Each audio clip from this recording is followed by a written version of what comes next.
out. Did you see that? My sister has all 3 of her empty-headed friends right on her trail. They used to follow her around in Quadria. They know both of us very well.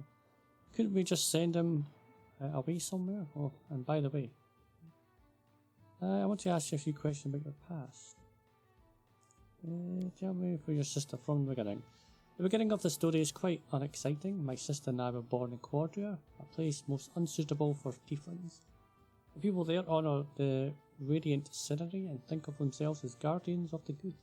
Of course, no one threw us in the dungeon right away or tried to kill us for no reason, but we could forget about social status. It's important to rise from rags to that country, where they value connections and repetition more than gold. Since birth, they look at us as evil creatures, vicious and unpredictable. Not that that is entirely false, but what is truth generally speaking? I've always known what I was worth, and what lot I deserved. If superstition stands in the way of achieving a goal, that's no reason to shed a tear. Better use the same superstitions to your own ends. I must say, in Quadria they idolise Aasimars almost as passionately as they hate tieflings. Though I thought that with a little effort I could pass this one, and my mastery of fire could be mistaken as a sign for Serena's goodwill. Of course, a masquerade of this sophistication required a little outside help, and I found it. I made a contract with a resourceful devil who calls himself the Forefather. He wove an illusion over me and my sister, hiding our tiefling features from everybody.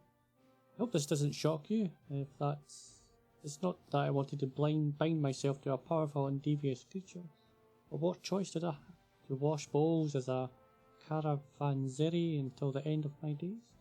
That wouldn't just be a waste of my precious gem that I am.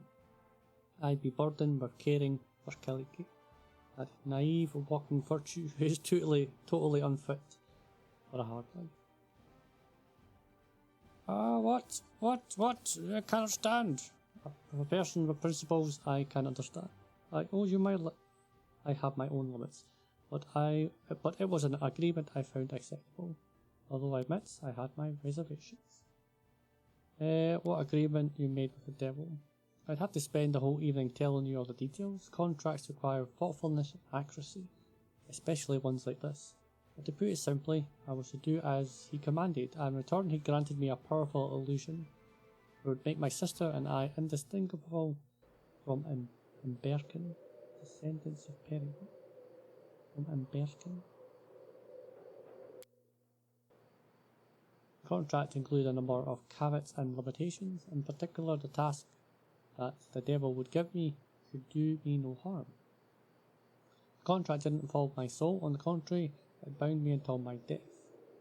But no longer. Assignments did the devil give you? You'd be amazed they included fighting evil. The Forefather comes from a line of apostate devils, or Imafigas. They live for one goal only, to turn people's soul away from serving any god but Asmodeus. Our demigod made a dash for himself in Quadria long ago, finding special pleasures in enslaving the servants of Slarena. Nothing helps to turn souls away from a faith better than fanatics of faith. You have an idea, Tom, how often a zealot servants of the good, in their strength, in their struggle against evil, had pushed others in the arms of that very same evil. That's why the Forefather sent me to serve the followers of the cult of the Dawn Flower. Unlike the old Church of Seminary, these cultists celebrate the goddess more for her warrior aspect than her mercy. My duties include seeking out secret cults of demons and demon worshippers, and other springs of evil in the sunset land of Quadria. Real or imaginary? Questions, suspicions, public trials, 1 or 2 exemplary executions, and fear sank its claws into the hearts of the weak and doubtful. How can a good goddess allow this? What if I'm next? Those who entertain such doubts would soon hear a knock on their door from a messenger of hell, offering a simple solution: protection and prosperity in return for their souls. That's how I aided the legions of hell, working under Sinri's sunny banner. Living disguised as Aasimar. We've lived a few years under this disguise, gaining a certain status, affluence, and crowds of gullible suitors. In time I found a patron from among the followers of the cult, a great man of wealth, with a personal army of mercenaries, who roamed the lands of Quadria night and day, seeking out monsters to those who worshipped them. I quickly became his confidant and joined the army. All of the forefathers desired, perhaps this is why the Devil Brigade gave us the appearance of Asimars. Everything was going perfect, but then Kalik, that silly child, got ourselves mixed up with a band of tiefling renegades. We were too cowardly and stupid to achieve anything in their lives with their own wits. They organised something like a secret society and gathered in the evening in their huts. They spoke of opening everyone's eyes and making them treat the outcast with dignity. Sooner or later they would have done something stupid and gotten themselves caught, and brought my sister down with them, so I helped them a little, and put my patron's people on their track. If only I could have kept Kaliki from her foolishness. On the night of the raid, for some reason I told her the truth. I thought I could explain to her that her actions were threatening our secret. I thought she would see reason. Yeah. But nothing works out as one plans. She hurried off to warn her friends, and fell into the hands of the cult of the dawn. Her disguise was unmasked, and with it, my own as well. Oh sands and skies, I can't imagine the rage my noble patron felt. His SMR confidant turned out to be a treacherous tiefling. I had no interest in learning how far he'd go in rage, and immediately set off to flee. Alas, as soon as they found out what happened, the remaining members of the cult of demon worshippers who I once helped to disperse quickly tracked me down. They summoned a soul eater who cut my life short, and my story was at an end. We were resurrected. You'd better ask Kalika about that. When she learned of my death, she pleaded to Nidus, the god of unparalleled power, and his herald agreeing to return me to life. But in the state we're in now, only one of us can be in the material world at a time. Meanwhile, the other sleeps in a special depth room. You know the fun part of the story? When Nidus returned me to life, the poor hungry soul eater started following my trail again. He cannot discover me, so long as I live disguised as Casey. But he keeps trying. That's one reason why my sister and I never stay in one place for long. We moved north, living there and here, until they reached Restov, so I take it that's going to be their quest. Lady Jamandi offer was simply too tempting. Bring some pathetic bandits to heal, receive a barony in return. Curse Casey could never be a baroness, but the adventure itself was an intriguing opportunity. Besides, I was in desperate need of distraction, so I showed up at reception, made some valuable connections. Looks at me. I watched this as the attack of the unlucky assassins, but then unfortunately missed out on all the fun. The moment I ran through fire at the mansion, I was carried away to the demi plane, and Kaliki came forth to deal with the consequences. I know the rest.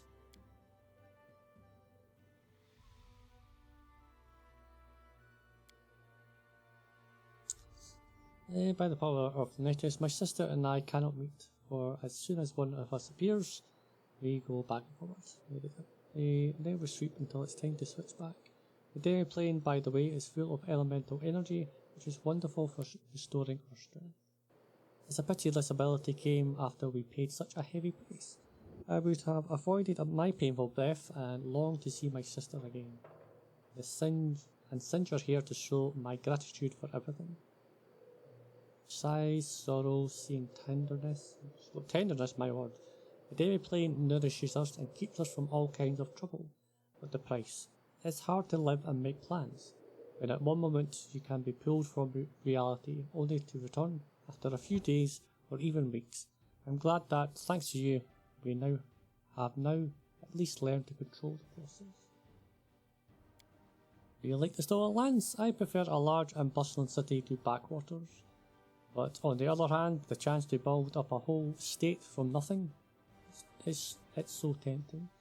I don't like chaos, though I've learned that at times I won't be able to play by the rules, so here is my answer.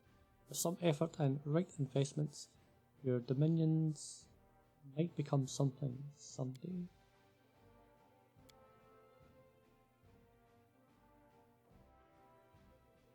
What does it mean to be a tiefling? I admit, you like my horns, or is it my tail? Hey, they make you special. Oh, how about that? Oh. How about tieflings, Spot? We are born in an ancestor laid with a powerful and evil outsider, be it a devil, a demon, or some other dark creature. Many mortals do this, believe me, either for power or pleasure. This heritage can be hidden for many generations, and it can manifest in many ways. It's difficult to find two similar tieflings. Which outsiders do you and your sister descend from? From a devil? I can even guess which one. All the infernal beings worship in Quadria. The Whore Queen Malahalala is the most venerated. I'm going to stick with that. Secretly, of course, servants of our court frequent these lands, and they leave trails. Okay, everything. So the horns, or the tail. Quadria is a part of the Padisha Empire of Kalish, a great thriving state. Don't think me rude, but the northern states are but a pale shadow to my homeland.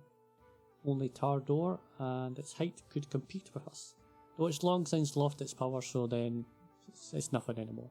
My land is wealthy, powerful, and full of opportunities for anyone cunning enough to seize them. It's a pity they're all devoted to ceremony, and the whole array of superstitions that go along with it. Look at your golden-haired boy priest, and you'll see at once what exactly makes Quadria so unbearable, despite all its grandeur. Don't you think the disc we actually stranger? Maybe. My sister and I have tried to figure out what happened, but failed. We need a real specialist in this sort of magic, a specialist like I can't even imagine. I can definitely say that the disc hasn't been destroyed. It seems to have become a part of my connection to my sister, helping us to move between the material plane and our demi-plane. We'll continue to explore this new ability. Maybe we'll learn more at some point. What made you stay? A fair question. There are important details about how I tried and returned to live. I was killed by a repulsive creature called the Soul Eater after a spellcaster aims it at its victims. The wretch will chase it tirelessly and endlessly. But when I was returned to life, the Soul Eater lost its prey. But it's still chasing me and might show up at any time. It would be much easier for me if I could meet it here, surrounded by experienced monster hunters ready to protect.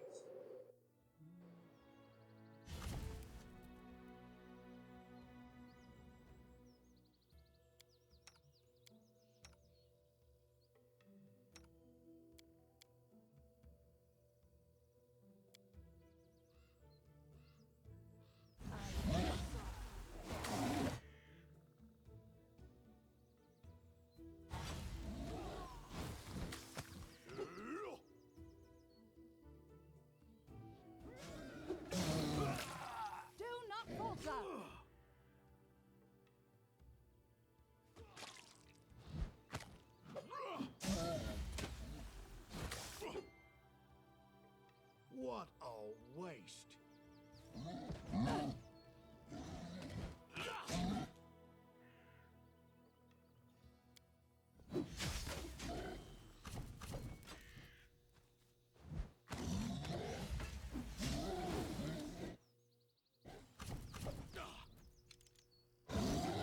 I won't give up. Can it be?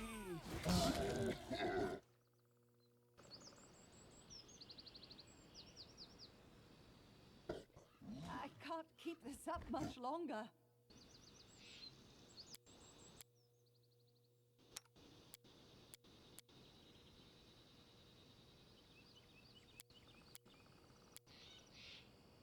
Consider me provoked. Where the fuck are you going?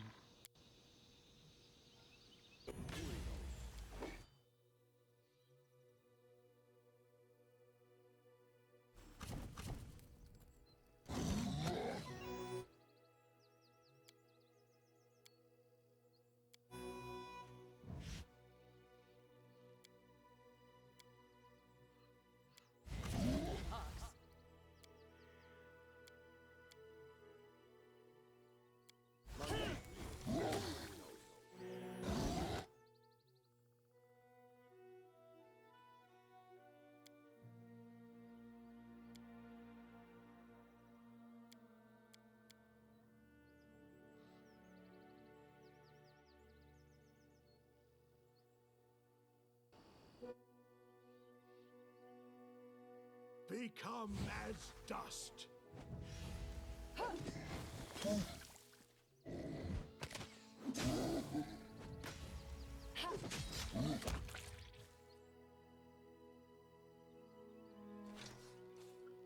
We should move. For the third night in a row, I dreamt a grey gardener knocking at my door. I cannot believe it is my turn to be cut down by a blade washed in the blood of 1,000 revolutions. As a wave of popular outrage washes over me, as my head tumbles down the steps of the scaffold, we take up the sword, and by it we shall perish. Once we struck down the imperial scum, but now it is as we must face the blade. The insurgent beast called a revolution will never be sated. It needs new victims. This time, it's my comrades and I.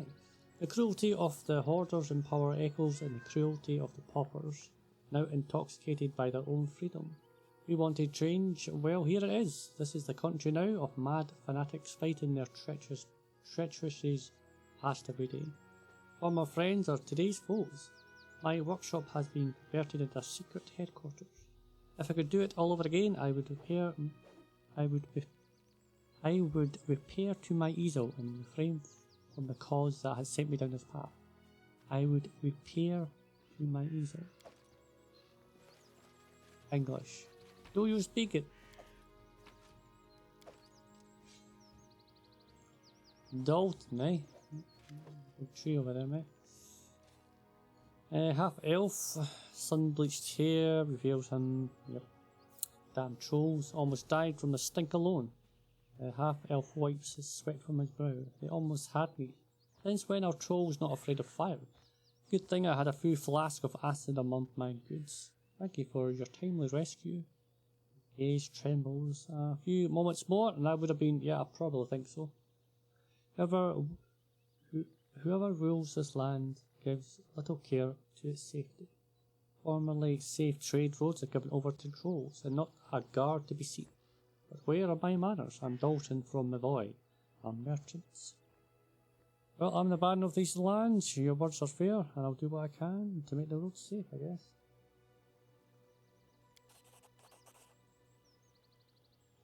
I beg your forgiveness, but these trolls, they're a threat to everyone. Certainly say that. They attacked several villages, destroyed several bridges, and are scaring away trade caravans, worse than bandits by far. As your grace is willing to resolve this matter, I know a mage living nearby. I visit him from time to time to sell him regents for his spells. He's an expert on trolls. Might know why they've suddenly become bolder and fireproof. Yeah. Tell me more about this mage. Bartholomew is his name. He's not bad for a human, always so polite, so respectful, but there is something odd about him. He lives alone in the middle of the woods. His house surrounded by traps with a single safe road leading to it. No bandits nor trolls scare him. And the way he looks at you, it's like he's examining you, like he's considering to crack you open to see what's inside. Oh, lovely.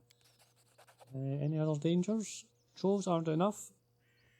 Actually, I've heard of a disturbing rumour. It's said a hodag has made a lair in a cave south of here.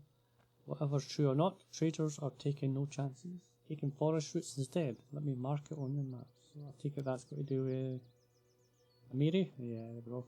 I've never fought a hodag yet. So what's your view of my barony? Long ago it was founded by the Sword Lords. They refused to bow before the new ruler and fled Bravoy. While not Brevins anymore, our people and the people here have a lot in common. As I've heard, the barony here was founded by people from Restov.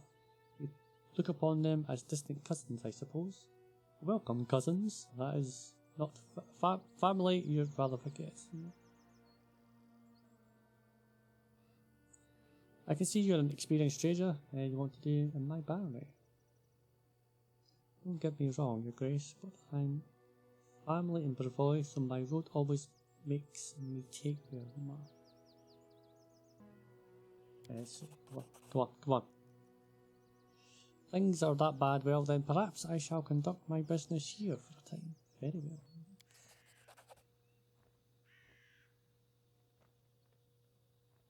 Your light wounds? Nice, yes. Gladly accept.